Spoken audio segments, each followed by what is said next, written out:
Hello and welcome back to my channel, AJ Always Grateful. So for today, we are going to try this SAI Coloring Brush Pen. I got this from National Bookstore for 129 pesos. First time ko ulit gagamitin, so let's unbox.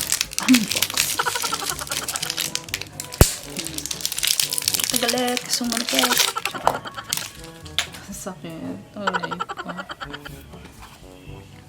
Okay. This is in color green. So, nakalagay lang dito. Yan. SAI Japanese Traditional Colors. Kikita ba? Yan. SAI Japanese Traditional Colors. So, yan.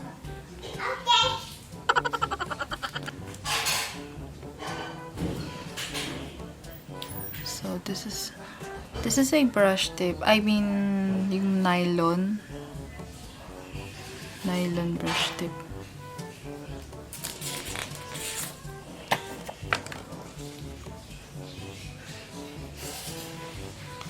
Oo nga. Okay. Oh, wow. Wow. Wow. Sobrang, ay, grabe. Oo nga, brush nylon siya. Pwede mo siyang itiin hanggang dulo. Yan.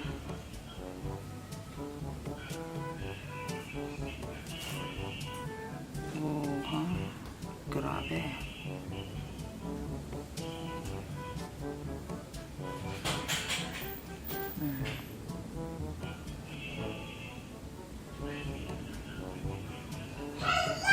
Sobrang flexible niya, just like other, parang same lang din siya sa other brush pens or nylon tip na mga nabili ko.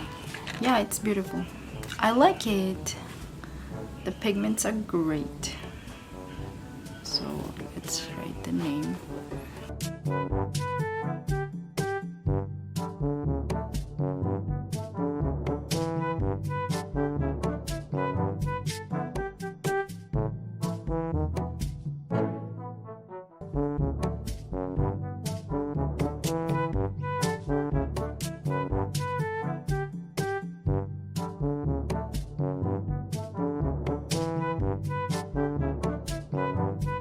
There.